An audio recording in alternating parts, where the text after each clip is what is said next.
Get in there and wash those plates. And cook the dinner now. I am not your slave. Do you hear me? Chisom was not just beautiful. She was the kind of beautiful that made mirrors pause and reconsider their job. She came from a home where love was served hot every morning like tea, where respect was not begged for, and where visitors were treated better than family members on Christmas Day. Her father was wealthy, her mother was kind, and peace lived permanently in their house like a tenant that never defaulted on rent. Chisom was not the kind of woman that looked for trouble. Trouble usually located her. That Tuesday morning, she left her house looking sharp as always, corporate, heels clicking like they were late for a meeting, hair neatly packed, and that calm banker confidence resting on her shoulders. She worked at the bank branch not too far from her house. On that same morning, Danjuma walked into the bank with confusion and confidence fighting inside him. He had come to open an account. Simple mission. But life had other plans. Danjuma stood in the queue, sweating small, adjusting his shirt like it was misbehaving. When it was finally his turn, he stepped forward and froze. Chisom sat at the counter, smiling politely. "Good morning, sir. How can I help you?" That smile alone scattered Danjuma's confidence like beans poured on the floor. Good morning, he replied, suddenly forgetting why he came. She waited. He stared. She cleared her throat. He finally remembered himself. I want to open an account." Chisom nodded professionally, pushed the form forward and began explaining. Danjuma was nodding too much like dashboard toy. He didn't hear half of what she said, and he was filling the form. His pen refused to write. He shook it. Nothing. Chisom handed him hers. "Try this." Their fingers touched briefly. Electricity. Never had nothing on it. Danjuma smiled shyly. "Thank you." "No problem," she replied, still professionally, but her eyes had softened. Just when Danjuma thought he was doing well, disaster struck. He wrote his phone number wrongly. Twice, Chisom laughed softly. "Sir, if you keep changing your number like this, even the bank will get confused." Danjuma laughed nervously. "I'm not usually like this." "Oh, I know," she teased lightly. "Banks do this to people." That was the moment something clicked. Danjuma started coming to the bank more often than necessary, depositing 2,000 naira like it was international transfer, asking questions he already knew the answers to. Chisom noticed. She also pretended not to notice, until one afternoon he said casually, "So, is it only banking you do, or you eat food sometimes?" She laughed. That laugh sealed his fate. One Friday evening, as she was closing for the day, Danjuma waited outside. She raised an eyebrow. "Let me guess, you want to deposit something?" He smiled. "No, I want to withdraw your time, even if it's just small." Chisom looked at him for a long second. Then she smiled. "Okay, small." They started talking, texting, laughing, sharing stories. Danjuma admired her intelligence. Chisom liked his calm nature. He was gentle, soft-spoken, not dramatic. What Chisom didn't know then was that his calmness was not confidence. It was fear of confrontation. Love, unfortunately, does not always reveal everything at once. Danjuma dated Chisom for a very long time, long enough for neighbors to start asking, "Is this relationship for decoration or marriage?" Eventually, Danjuma proposed. Chisom said yes. Celebration everywhere. Danjuma's first official visit to Chisom's family was something out of a movie. The moment he stepped into their compound, Chisom's mother smiled like she had just won a lottery. "My son, welcome, oh." Before Danjuma could even sit properly, food landed on the dining table like magic. Rice, meat, soup, cold drinks, everything arranged neatly. Chisom's father shook his hand firmly, respected him, asked about his work, praised his discipline. They sat together at the dining table, father, mother, siblings, and Danjuma eating like one happy family. Danjuma felt like royalty. In fact, if they had crown, they would place it on his head. As he left that day, he told himself, "I'm marrying from heaven." When Danjuma suggested that Chisom should finally visit his family, she was genuinely excited. She remembered how warmly her own family had treated him and assumed love was universal. Family is family, she told herself. So she packed carefully, not overdressed, not underdressed, respectful clothes, polite smile, good manners loaded fully. She even bought gifts, wrappers for the mother, perfumes for the sisters, and drinks for the house. A woman entering marriage does not go empty-handed. When they arrived, Danjuma's mother smiled wide. "My son, welcome. And this must be Chisom." The sisters gathered around her, touching her head, checking her nails. "You are beautiful, oh." Chisom relaxed. Inside her heart, she smiled. This is not so bad. That evening was the sisters' introduction ceremony. Music played, food flowed, people laughed. Chisom helped where she could, serving guests, greeting elders, smiling till her cheeks hurt. But she noticed something small. The sisters gave instructions. They did not help. She ignored it. Love sometimes ignores things it should question. After the party, everyone slept late. The next morning, Chisom was sleeping peacefully when the door burst open like police raid. "Madam, wake up." One of Danjuma's sisters stood there with folded arms. "Go and wash the plates used yesterday." Chisom blinked. Once, twice. "Sorry, you are very lazy. Is this how you will be sleeping up and down when my brother marries you?"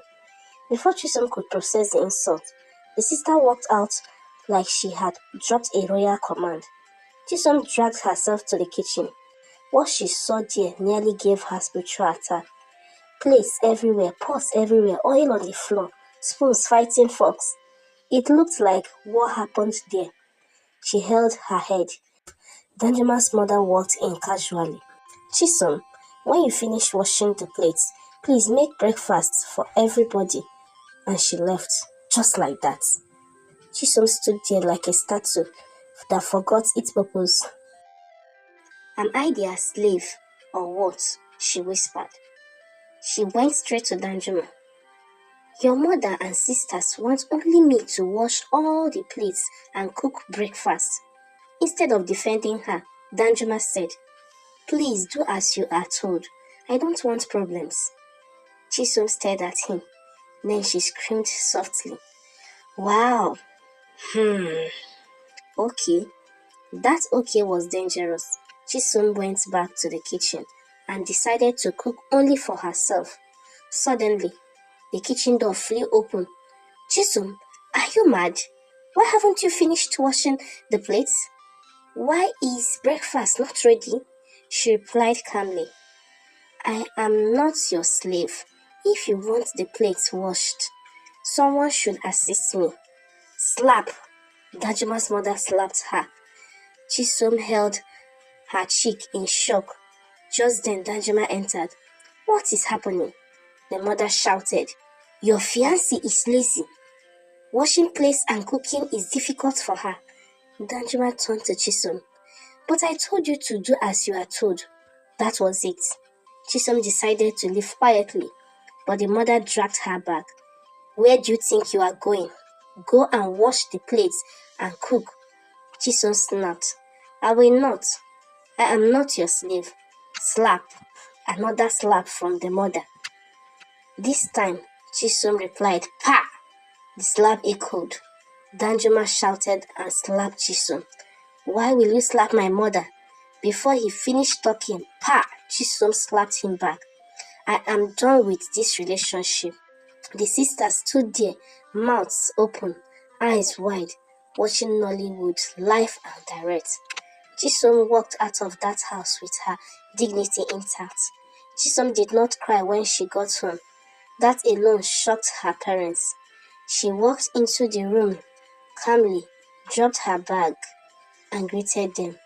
"Good evening, Daddy. Good evening, Mommy." Her mother looked at her closely. "My daughter, what happened?" That was when Chisom finally sat down and said quietly, "It is over." She narrated everything, from the midnight plate washing assignment to the kitchen that looked like refuse dump to the slaps that were flying like mosquitoes. By the time she finished, her mother was already holding her head. "Jesus!" Her father did not shout. That was the scary part. He simply adjusted his glasses and said, "So this is how they treated my daughter?" Silence filled the room. Then he added calmly, "Chisom, you did well by leaving. No shouting, no blame, just support." That night, they cooked her favorite meal, sat with her, laughed, and reminded her who she was. A daughter raised with love does not beg for respect. The moment Chisom left, silence entered Danjuma's house like NEPA light, suddenly and painfully. The sisters looked at each other. One whispered, "Did we overdo it?" The mother scoffed. "Overdo what?" The girl was too proud, but deep down something had shifted. That morning nobody cooked. The plates from the morning were still there, stacked like unfinished projects. The sisters waited. Nothing happened. Danjuma waited. Nothing happened. Hunger started speaking loudly. By the next morning, Danjuma's phone was hot. He called Chisom, no answer. He sent messages, seen no reply. That was when panic entered. He tried to complain to his mother. "Mommy, maybe we should call her." The mother waved him off.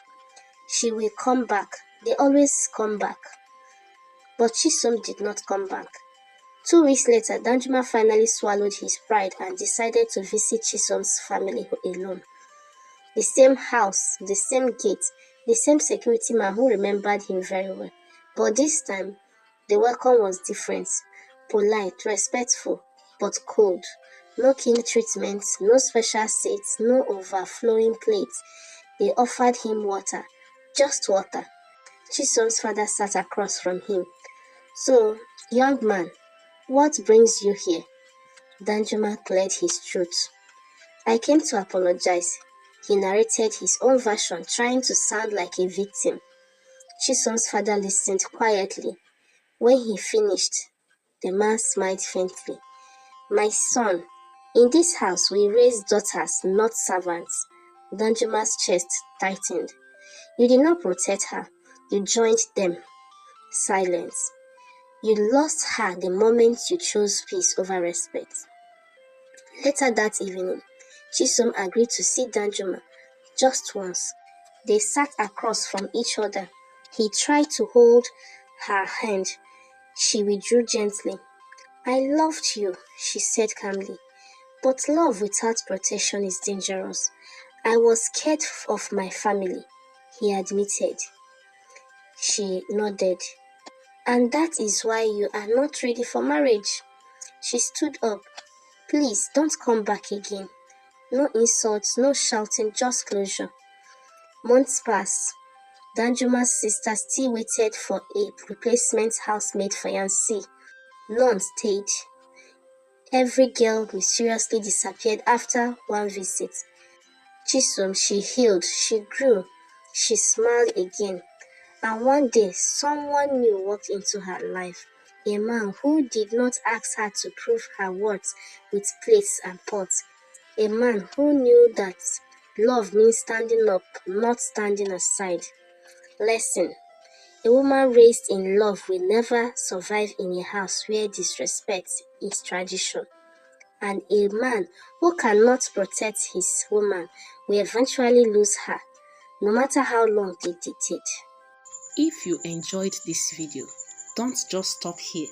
Hit that notification bell so you never miss any of our new uploads.